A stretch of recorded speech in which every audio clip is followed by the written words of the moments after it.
Dobrý den, dámy a pánové, vítám vás u dalšího dílu historického podcastu. Dnes opět roztočíme kolo času a vydáme se do dob starověkého Říma. Mým dnešním hostem je archeolog Jakub Benech, kterého tady vítám. Ahoj. Zdravím. Kubu už můžete znát z jiných dílů, ve kterých jsme se bavili o méně známých římských císařích a jinak tomu nebude ani dnes. A budeme se bavit o císaři Elagabalovi. Pojďme si tedy prosím na úvod říct, do jakého prostředí a do jaké rodiny se narodil. Sextus Varius Avitus Bassianus, ako už zaznelo, zvaný tiež Elagabalus, sa narodil v roku 203 alebo 204 nášho letopočtu, nevieme úplne presne. A taktiež nevieme úplne presne, kde sa narodil. Máme tri varianty. Je to Emesa v Sýrii, odkiaľ aj pochádzal jeho rod, Bassianov, alebo v Ríme, alebo v meste Veletria, ktoré sa nachádza asi 40 km južne od Ríma. Ako už zaznelo, pochádzal z významného emeského rodu Bassianov a tento rod nepredstavoval v Emese iba nejakú administratívnu elitu, ale hlavne náboženskú elitu. Sám Elagabalus už v pomerne mladom veku prijal pozíciu dedičného veľkňaza miestneho slnečného božstva El Gabala alebo El Jabala, po ktorom neskôr získal aj tú svoju prezývku Elagabalus. Samozrejme tento rod ale nebol významný len týmito dvoma aspektami. Totižto jeho otec Sextus Varius Marcellus bol jazdec sýrskeho pôvodu, neskôr dokonca senátor a správca Numídie. A jeho matka Julia Soemias bola dcerou Julie Mesy, ktorá bola sestrou Julie Domny. A kto bol Julia Domna? Bola to druhá manželka cisára Septimia Severa a matka cisára Karakalu, počas ktorého vlády prežil Elagabalus veľkú časť svojho detstva. O ranom detstve mladého Sexta Varia my prakticky nič nevieme. Vieme len, že mal brata a že oplýval telesnou krásou. Zmínil si císaře Karakalu, my už o něm máme spolu jeden díl a tak by mě zajímalo, jestli by si mohl nastínit ten jejich vztah. Ich vzťah by sa dal z toho rodinného hľadiska asi nazvať nejaký bratranec druhého kolena, nakoľko jeho matka Julia Soemias bola vlastne Karaková sesternica a netier jeho matky cisárovnej Julie Domny, takže to ich spojenie, to ich rodové spojenie s cisárským rodom Severovcov bolo naozaj veľmi silné. Ještě než se dostaneme k bodu, kdy se Elagabalus stává císařem, mohl by si posluchačům připomenout ještě poslední roky vládnutí právě předchozího císaře Karakaly? Cisár Karakala, syn Septimia Severa, vládol po zavraždení svojho brata ako tyran. Jeho dosti nepodarené ekonomické reformy a vojenské výstrelky ešte prehlbili ekonomickú krízu, ktorá vznikla už v podstate za vlády jeho otca. Hovorím napríklad o extrémnom prefinancovaní armády. Cisár Karakala staval v podstate svoju moc primárne na armáde a ona bola takým pilierom jeho postavenia. Jej lojalitu si udržiaval napríklad tým, že im extrémne zvyšoval platy, dával mimoriadne odmeny, proste si ich tak ako v úvodzovkách hýčkal. Samozrejme toto veľmi nepekným spôsobom zaťažovalo rímsku pokladnicu. Taktiež mal za sebou veľmi kontroverzné partské ťaženie, kde sa vlastne dostal s armádou do Mezopotámie pod zámienkou, že si ide vziať za ženu dcéru partského kráľa a potom to tam proste začal masakrovať. Krátko na to, čo sa z tohto ťaženia vrátil v roku 217, bolo proti nemu zasnované spiknutie na čele s veliteľom pretoriánskej gardy Opeliom Macrínom. Cisár bol zavraždený ako výsledok tohto spiknutia niekde na ceste medzi Edesou a Karhami.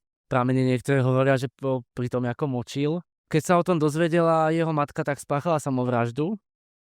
Opelius Macrinus bol potom vyhlásený za cisára, avšak až 3 dní po Karakalovej smrti, nakoľko nebol zrovna úplne obľúbený v armáde. A taktiež, keď už sme u tej obľúbenosti, sa samozrejme nemohol priznať k tomu, že on dal cisára Karakalu zabiť, pretože by ho vojaci roztrhali. On to v podstate musel tajiť a nie len to, on musel Karakalovi preukázať všetky posmrtné pocty, vystrojiť mu okázalý pohreb a vyhlásiť ho za boha, tak ako je pri väčšine rímskych cisárov v tomto období tradíciou. Macrinus, po tom, čo sa definitívne chopil moci, musel riešiť 2 veľmi pálčivé problémy. Prvý problém bola už spomínaná ekonomická kríza. Takáto politika voči armáde, ako praktikovala Caracalla, bola finančne neudržateľná. To znamená, že Macrinus musel zaprvé výrazne znížiť platy vojakom, zrušiť veškeré tie odmeny, úplatky, čím si samozrejme armádu veľmi znepriatelil. Tiež začal rozpredávať cisársky majetok. Samozrejme on to musel urobiť, pretože tá situácia bola neudržateľná, ale samozrejme tá armáda to nechápala. Druhým problémom, ktorým musel čeliť, boli Parti. Po tom kontroverznom ťažení sa Parti pomerne rýchlo spamätali a zhromaždili armádu a išli sa pomstiť. Macrinus s nimi musel na východe bojovať. Stretli sa v roku 218 vo veľkej bitke pri meste Nizibis, takzvaná Nusaybiyar, v dnešnej dobe je to vo juhovýchodnom Turecku. A my v podstate s prameňou úplne nevieme, kto vyhral. Každopádne vieme, že na oboch stranách boli katastrofálne straty. A nakoľko bol Macrinus v konečnom dôsledku v nevýhodnejšej vyjednávacej pozícii a naozaj ako nepotreboval a nehodilo sa mu bojovať s partským kráľom, tak sa rozhodol prijať bohužiaľ veľmi potupný mier, s ktorým bolo spojené aj veľmi vysoké finančné odškodnenie, čo bola ďalšia rana cisárskej pokladnici. Túto vec armáda rovnako nezobrala úplne pozitívne a vnímala to ako porážku, ako poníženie, čím si v podstate Macrinus ešte radikálnejšie znížil svoju popularitu. Túto situáciu sa rozhodla využiť Elagabalova babička, Julia Mesa, sestra bývalej cisárovnej Julie Domny.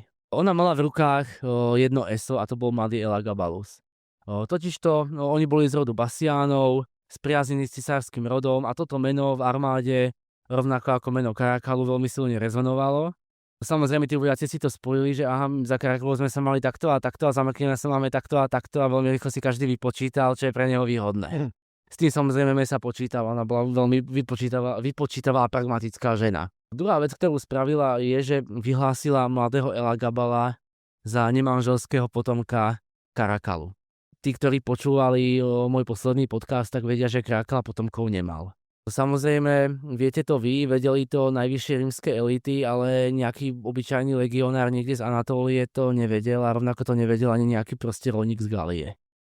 Takže sa s touto informáciou dalo ako politicky veľmi obratne pracovať.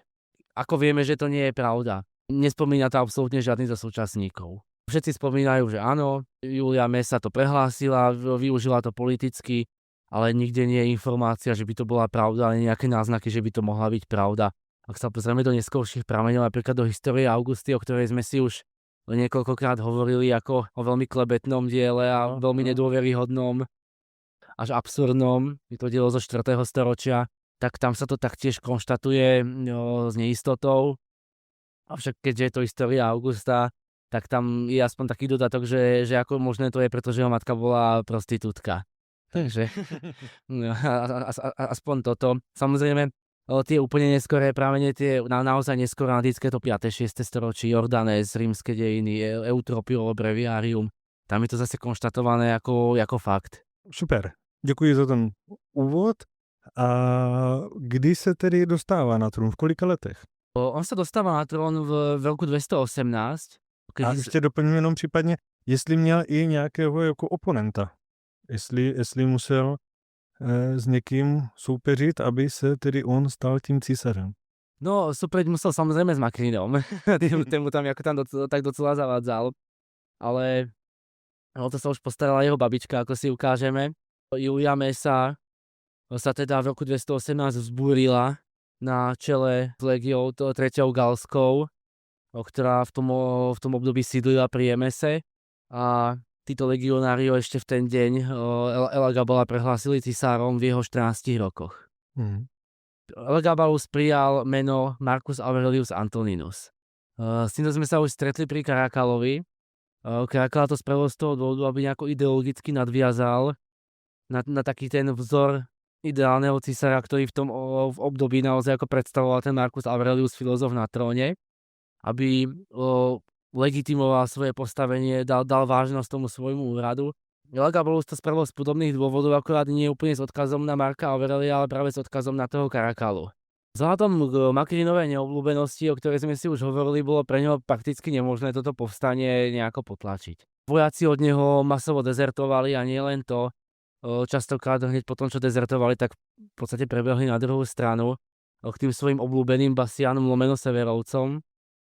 takže netrvalo dlho a armáda Julie Messi pri Antiochii Makrína porazila. Makrínus aj so svojím synom musel ujsť, avšak za krátku ich chytili a obidvoch popravili. Mhm. Druhou prekážkou, ktorú museli riešiť, bol Senát.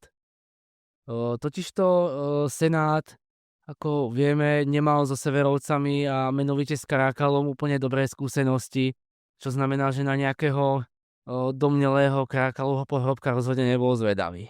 A tu sa dostávame k našemu prvému významnému prameňu súčasnému. Je to Dio Cassius, dielo Romajkej História, písané v gréčtine.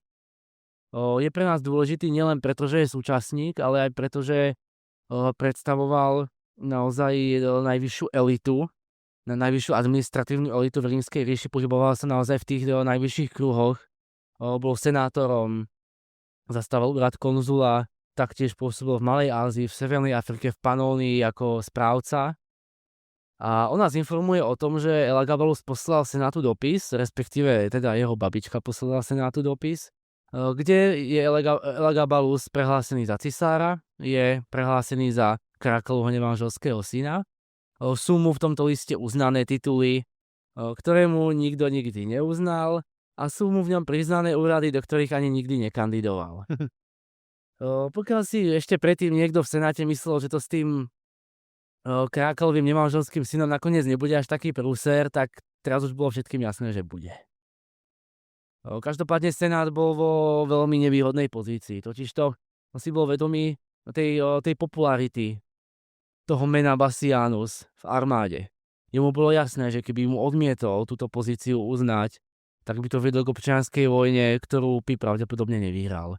Oni už tam na východe mali svoju armádu, samozrejme by sa s ňou presunuli na západ, kde by sa k ním pravdepodobne skrze tú popularitu pridali len ďalšie a ďalšie légie, takže šanca Senátu na nejakú výhru bola takmer nulová.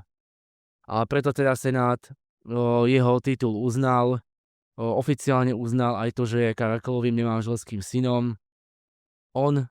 Jeho matka a jeho babička získali titul Augustus, s tým, že jeho matka a babička prakticky vládli za neho ako regentky, pretože on mal 14 rokov, nemal absolútne žiadnu teoretickú prípravu, na vládnutie bol úplne neskúsený, aj keď teda na konci príbehu zistíme, že reálne vládla teda skôr tá babička. Takže pokud to správně chápu, jak jsi zmínil, tyto požadavky byly zaslané dopisem, takže to neprobíhalo přímo v Římě.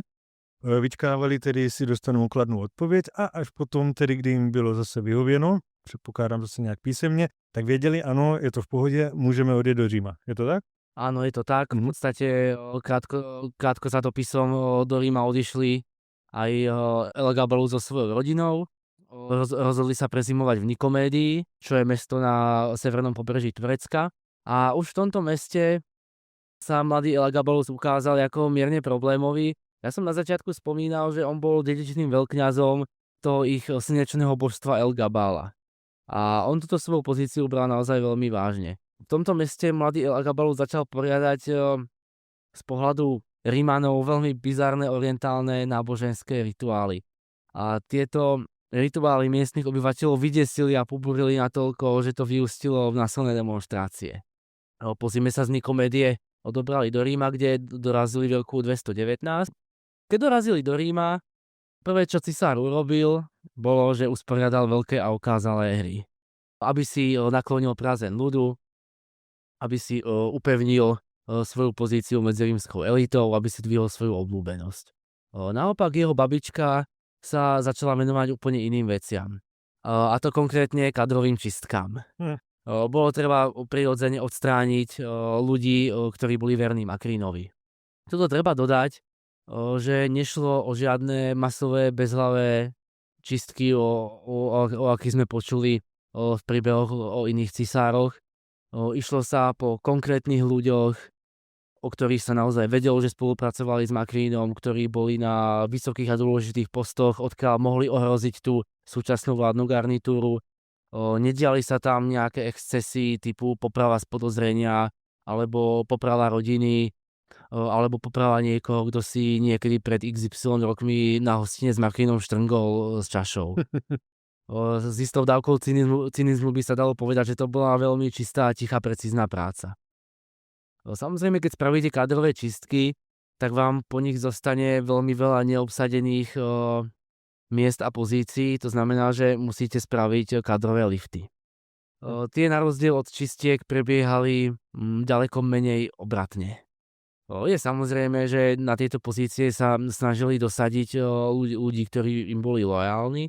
Tým pádom to boli väčšinou ľudia sírskeho pôvodu, čo by samo o sebe vôbec nebol problém. Problém bol to, že to boli ľudia väčšinou s veľmi pochybným mravným profilom. Celá táto kauza vlastne vyústila v to, že sa tam nakoniec tie úrady doslova predávali. Kupčilo sa s nimi a nielen s úradmi, ale aj dokonca s veliteľskými pozíciami. Sám cisár sa zakrátko začal obklopovať ľuďmi, ako boli herci, kuchári, vozataji, jednoducho ľudia, ktorí boli v očiach rímskej elity sebránka. A v týchto pozíciách častokrát končili tiež. Podle toho, co jsme si zatím řekli, moc toho nebylo. Čeká nás toho samozřejmě víc, ale už tady jde cítit, že s tímto císařem asi do budoucna budou různé problémy. Můžeš tedy nastínit, v čem byly ty největší problémy? To určite áno, máš naprostú pravdu. Mladý cisár sa svojím správaním začal veľmi rýchlo vymykať kontrole. Ak si myslíte, že ste vy alebo vaše deti mali divokú pubertu, tak o tom vôbec nič neviete. Nešlo v jeho prípade len o stále okázalejšie náboženské správanie a zavádzanie sýrskych obyčajov, ktoré ľuďom v Ríme prišlo ako desivé až alarmujúce, ale išlo tu primárne o jeho sexuálne škandály. Totižto podľa všetkého on bol pasívny homosexuál. To je ten, čo robí mamu. Dio Cassius píše, vystupoval ako muž i ako žena a v oboch prípadoch sa správal na najvýš roztopašne. Totižto homosexualita nebola v tradičných rímskych kruhoch vnímaná zrovna pozitívne a rozhodne nie je tá pasívna. Bola vnímaná ako znak skazenosti, poníženia, slabosti a obzvlášť na pozícii cisára. História Augusta nám dodáva, veď kto mohol znášať takého cisára, ktorému každý telesný otvor slúžil na ceste k rozkoši. Keď by niečo také nikto nezniesol ani u zvieraťa. V Ríme potom nerobil nič iné, lenže vysielal sluhov, aby mu vyhľadávali prírodou bohato obdarených mužov a privádzal ich do cisárskeho paláca, aby sa tam tešil z ich sily. Treba dodať, že mnoho cisárov aj pred ním malo v minulosti nejaké homosexuálne bokovky. Ale išlo o to, že oni mali manželky, to znamená, že sexuálne sa stýkali aj so ženami, mali potomstvo a celé toto sa dialo akoby v tichosti za zavretými dverami. A tým pádom aj to ich okolie to v tichosti tolerovalo. Bohužiaľ toto nebol Elagabalov prípad. Elagabalus bol čistý homosexuál a svoju orientáciu vôbec neskrýval. Napríklad jeho obľúbeným milencom bol svetlovlasý vozataj a bývalý otrok Hierokles z Kárie, ktorého mimochodom nazýval aj svojím manželom. Dokonca ho chcel menovať Cezárom, teda nižšie postaveným spoluvládcom, čo bol úplný extrém. Dio nám hovorí, že sa rád označoval ako Hieroklova milenka. Taktiež Dio spomína aj istého atléta Aurelia Zotika zo Smyrny, ktorý mal byť cisárovým dôverníkom a neskôr tiež aj milencom. Spomína, že mal mať krásne telo a hlavne veľký výbavičku. Áno. Taktiež cisár vo svojom slabom období vyžadoval od ostatných, aby mu vzdávali cisárske pocty, tomuto Aureliovi Zotikovi. A mal tu predniesť takú jeho trošku slávnu vetu: nevolaj ma pán, lebo som dáma. Tohto sa, taká trošku vtipná vsúka, tohto sa samozrejme chytila istá skupina ľudí a vyústilo to v to, že v novembri roku 2023 North Hertfordshire Museum v Spojenom kráľovstve oznámilo, že Elagabalus bude považovaný za transsexuála. To znamená, že vo svojich exponátoch bude označovaný ženskými zámenami. A to práve kvôli tejto vete. Podotýkam, že múzeum vlastní jednu jeho mincu. Samozrejme, toto má dva také ako veľmi vážne problémy. Prvý problém je dôveryhodnosť Dia Cassia v tejto veci. Tí, ktorí počuli niektoré minulé moje podcasty, tak si určite budú pamätať, že som s Diom Cassiom pracoval ako s pomerne dôveryhodným zdrojom, súčasným zdrojom. V prípade Elagabala to bude pravdepodobne trošku pokulhávať. Sú rôzne teórie, že Dio Cassius ho fakt zdušene nenávidel. My sa aj neskôr dostaneme k bodu, kedy ktorý naozaj ako podrýva Diovu dôveryhodnosť. Takže my úplne nevieme, či to naozaj povedal. Aj keby to povedal, my nevieme, ako to myslel. Či to nepovedal zo srandy a tak ďalej a tak ďalej. A potom tu máme druhý problém a ten je podľa mňa ešte závažnejší a to je tzv. Anachronizmus. Anachronizmus je jav, ktorý je v historiografii veľmi nevítaný. Spočíva v tom, že my svoje súčasné myšlienkové pochody, súčasné myšlienkové koncepty a svoj súčasný pohľad na svet vkladáme do hlav ľuďom, ktorí žili stovky, tisíce rokov pred nami a mysleli úplne inak, vnímali svet úplne inak, žili v absolútne odlišnom mentálnom svete, než žijeme dnes my. Takže ako môj osobný názor je taký, že je to skôr taký absurdný pokus zavďačiť sa nejakému politicko-spoločenskému diskurzu. Tady ta druhá možnost, co si říkal, tak to mi napadla vlastně hned, jak si to zmínil, že to bývá, ano, nešvar, který v historiografii není moc vítaný, a to je to, že na události dob minulých pohlížíme dnešním myšlením, dnešními názory a tak dále a pak to může vést úplně k něčemu jinému. Každopádne vráťme sa zase späť k jeho milencom. Áno. Stalo sa to, čo by každý očakával, stala sa rímska telenovela, totiž to oni dva na seba začali žiarliť. Vyústilo to v to, že Hierokles podal potajme Zotikovi nejakú drogu, po ktorej mal Zotikus stratiť erekciu a na základe toho ho mal cisár zapustiť. Dio Cassius pokračuje ďalšími reáliami, ako to, že Elagabalus mal hľadať doktora, ktorý mu mal vyrezať ženskú vagínu. Taktiež mal často postávať nahý vo dverách svojej izby ako prostitútka a dávať okolo idúcim sexuálne návrhy. Rovnako vychádzal von z paláca prezlečený za prostitútku a takto mal v nevestícoch obcovať. Na verejnosti sa objavoval s parochňou, namalovanými očami, aj tvárou, čo samozrejme rímska spoločnosť neniesla vôbec dobre, pretože takýmto spôsobom sa líčili ženy. On bol cisár, takže to nebolo úplne akceptovateľné. Taktiež odmietal nosiť tradičnú rímsku togu a miesto toho nosil svoj sírsky kňažský odev, ktorý bol za prvé barbarský a za druhé vyzeral ako ženský. A tu sa v podstate dostávame k tomu úplnému jadru problému. On to robil verejne, všetkým na očiach. Uvedomte si jednu vec, v paláci pracovalo služobníctvo, pracovali tam nejakí správci, nižší úradníci, pracovali tam bodyguardi, armáda a títo ľudia sa z toho paláca samozrejme potom ako odoberali domov, odoberali sa z neho do mesta a mali ústa. Druhá vec, cisár predsa príjma audiencie, príjma úradníkov, príjma senátorov, príjma patriciov, rieši s nimi nejaké úradné problémy, dane, zlá úroda, obrana hraníc. A teraz si predstavte, že vy prídete za cisárom ako vysoký úradník riešiť nejaké problémy s vyberaním daní a zrazu tam okolo vás začne pobehovať nejaké pomalované decko v ženských šatách a vy zistíte, že to je ako cisár. To je ako veľmi nepríjemné precitnutie. To znamená, že toto bolo o ňom všeobecne v širších kruhoch bežného obyvateľstva aj v širších elitných kruhoch známe a to bol obrovský problém. A veľmi ťažko sa to tým ľuďom akceptovalo. Spolu s Diom Cassiom nás o tomto samozrejme informuje aj náš druhý dobový autor, a to je Herodianos vo svojom diele Romum Post Marcum, alebo v preklade Rím po Markovi Aureliovi. Herodianos samozrejme tiež bol členom elity a skôr takej nižšej, to znamená, že nepohyboval sa v tých najvyšších vládnych kruhoch. A každopádne nás informujú tentoraz obidvaja jednohlasne o tom, že toto Elagabalovo konanie sa nestretlo u jeho babičky zrovna s pochopením.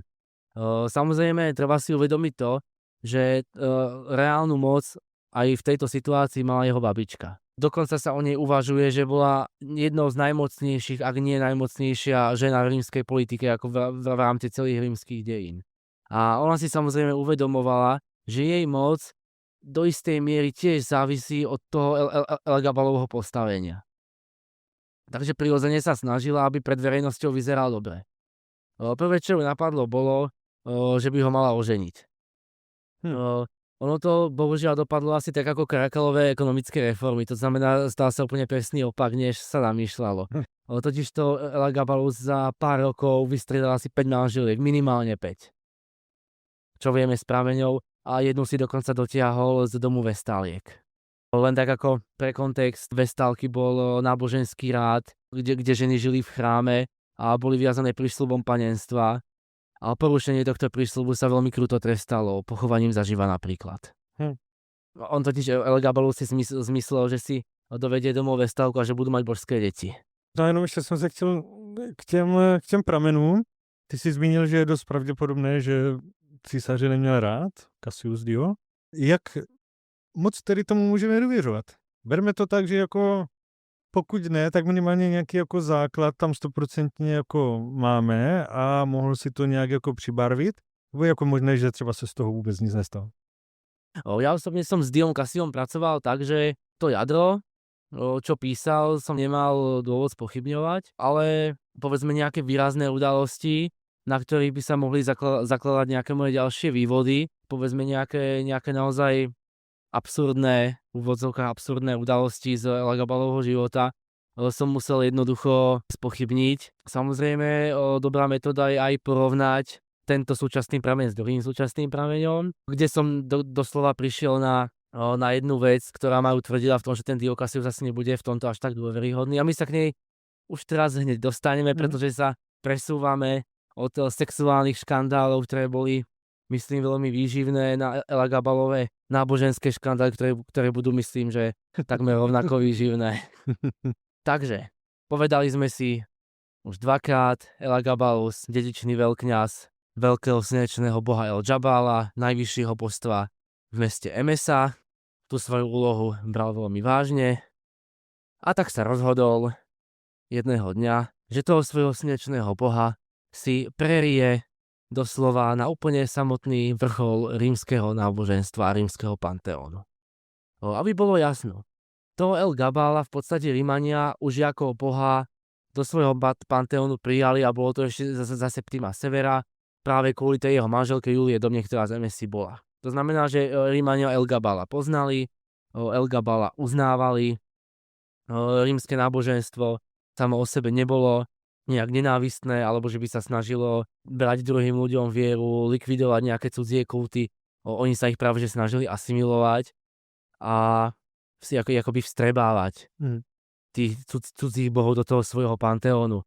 My tam máme prípady, je to ako z takej väčšej minulosti z dôb republiky, že oni dobili nejaké mesto a potom tam vyslovene spravili obrad, kde toho bohatého porazeného mesta presviečali, aby sa vykašľalo to na týchto chudákov slabých a proste, aby sa presunul k ním do Ríma, kde ho budú uctievať. A to sa samozrejme stalo aj s tým El Gabalom. Každopádne tie Elagabalové predstavy o praktikovaní tohto kultu naozaj bezohľadne podrývali veškeré tradičné rímske náboženské zvyklosti.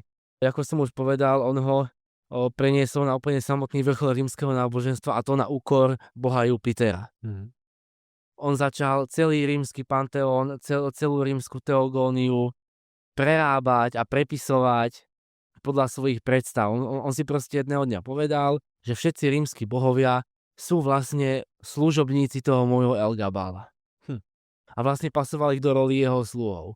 Druhého dňa si povedal, že môj boh potrebuje manželku, tak proste povedal, že tak rímska bohyňa Minerva bude manželka môjho boha, tak oni tam prišli do Minervinho chrámu, vyrvali sochu a postavili ju tam ako do chrámu toho El Gabala. Ono sa veľmi často stávalo, že cennosti a poklady z chrámov cudzích bohov oni prenášali do chrámu El Gabal. A to som ako zabudol spomenúť, sa omlúvam. El Gabalu svojmu bohu na Palatíne postavil okázalý chrám, takzvané El Gabalium, kde bol uschovaný posvätný kameň, pravdepodobne meteorít, s vyrytým falickým symbolom. To bol v podstate predmet uctievania tohto slnečného božstva. A tu sa dostávame k tomu bodu, prečo je Dio Cassius pravdepodobne častočne nedôveryhodný. On totiž to spomína, že Elagabalus poriadal v tomto chráme ľudské obete. Dokonca to po ňom papagajuje aj história Augusta. A je to teda jeden problém. Ľudské obete v rímskom náboženstve je niečo extrémne netypické. Obzvlášť, ak by sa malo dokonca jednať o občanov.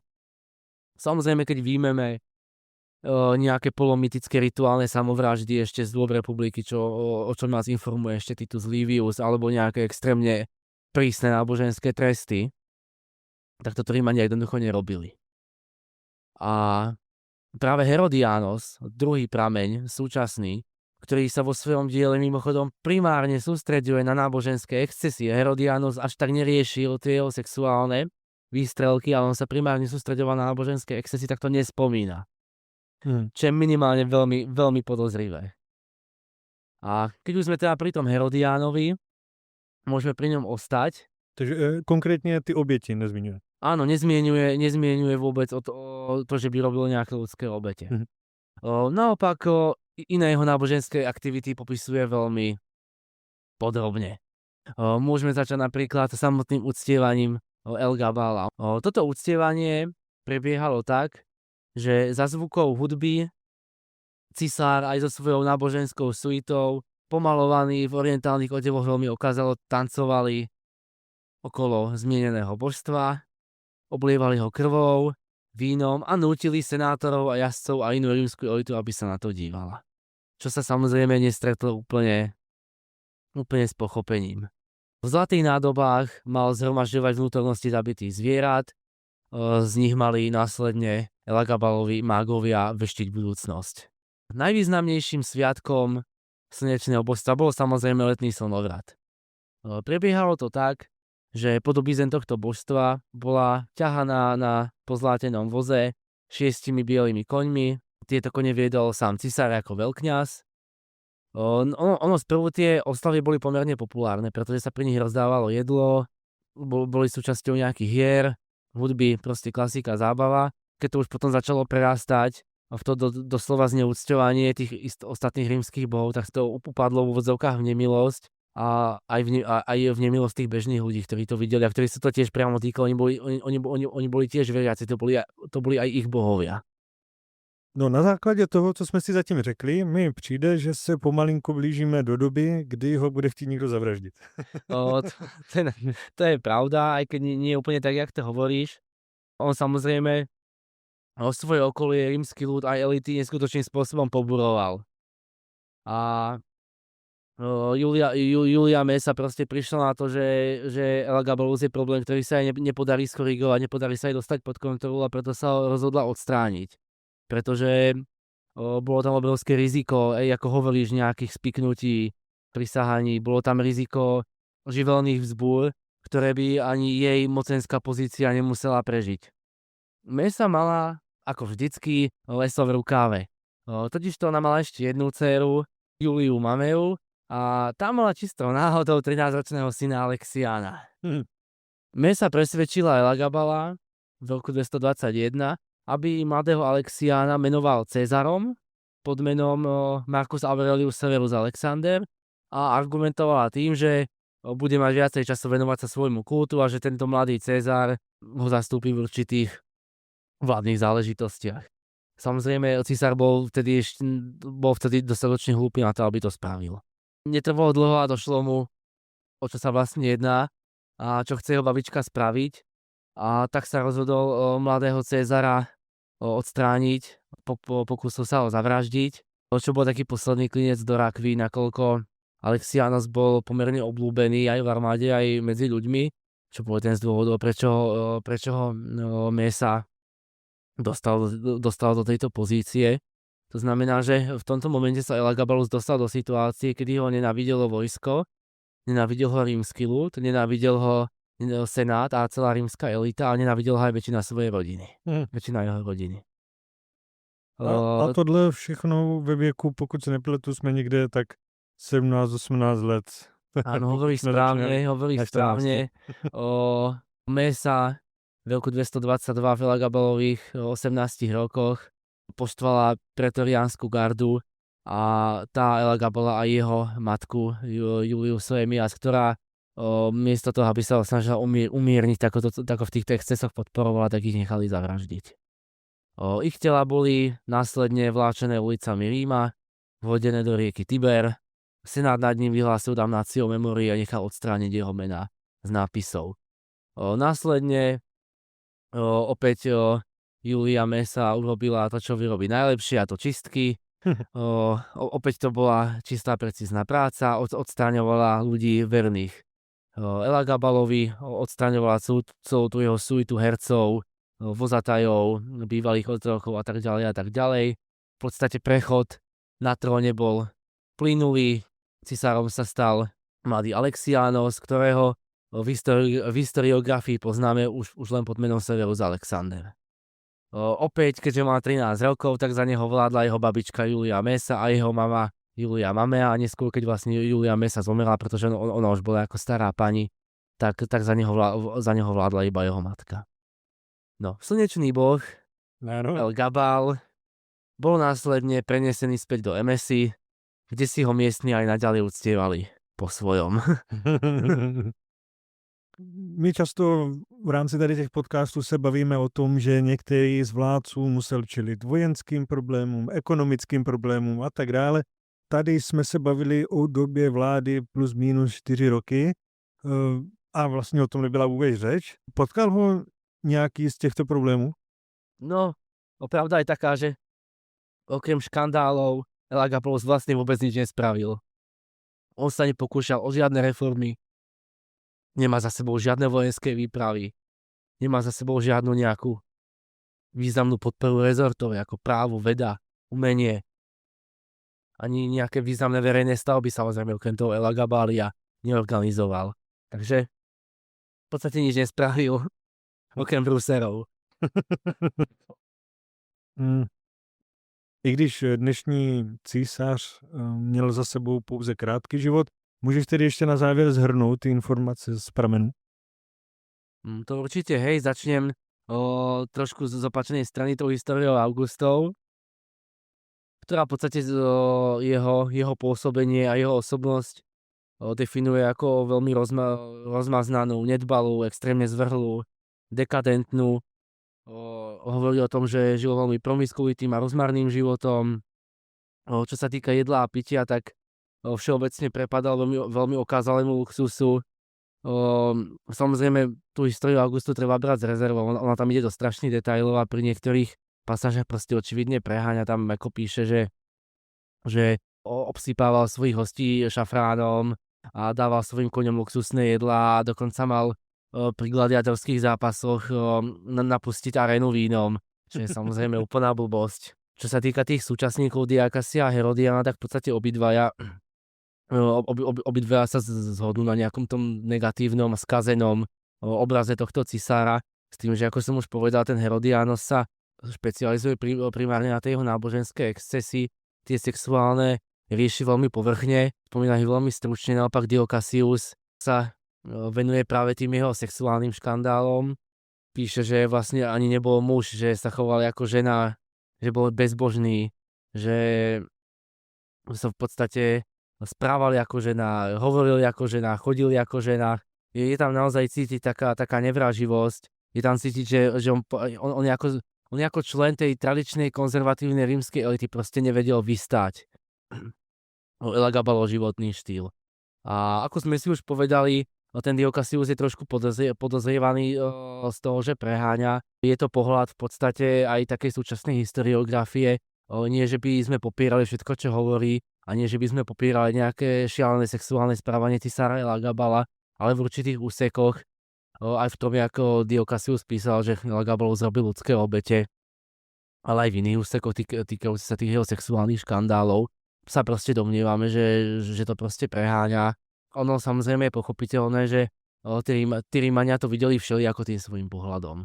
Proste tam si treba uvedomiť, že boli veľmi silné predsudky voči týmto východným národom, voči tomuto východnému správaniu. Existoval taký všeobecne príjmaný predsudok v Ríme, že proste tí východné národy sú ženštilé, že sa malujú a vlastne cez túto optiku sa tá rímska elita vrátane Diakasia na cisára pozerala. Takže áno, bol to jeden veľký prúser, ale treba to brať s rezervou. Abychom to třeba zakončili malinko pozitivně, ty si na začátku zmínil císaře Marka Aurelia, který je takovým prototypem ideálního císaře. Tak jestli by si mohl zhrnout nějaké vlastnosti, které by takový císař měl mít.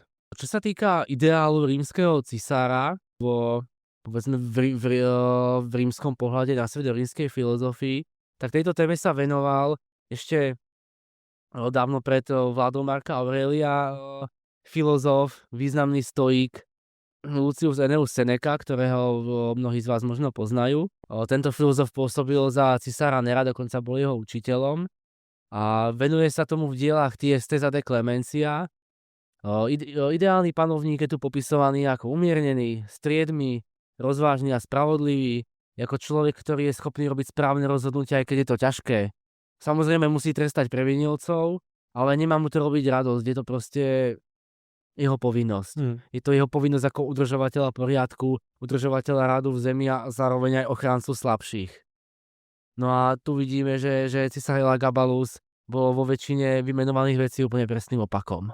A ještě bych na závěr chtěl zmínit, že i Kuba psal článek na Hero Hero o ideálním císaři v podání Seneky, takže já dám potom, buď to můžete najít v té tabulce Excelové, co tam máte k dispozici a tam si ten článek najít a prokliknout se na něj, anebo já ho dohledám a přidám ho tam do komentáře, ať to máte s tím zároveň. Nicméně, moc krát díky, že jsme se mohli zase sejít, moc krát díky, že si vybral jednoho zase z těch méně známých císařů a doufám, že se zase v budoucnu vidíme. Určite áno, ďakujem. Takže díky moc a naslyšenou u dalšího dílu. Na závěr bych chtěl dodat, že pokud chcete podpořit tento kanál, můžete to udělat tak, že se přihlásíte na Hero Hero, kde mimo jiné najdete také 150 velkých podcastů, 95 čtených článků, můžete posílat otázky pro hosty, propojit si Hero Hero se Spotify a další výhody. Veškeré informace najdete v popisu videa a můžete využít odkaz, díky kterému můžete získat Hero Hero na týden zdarma a všechno si vyzkoušet. Takže díky moc a naslyšenou u dalšího dílu.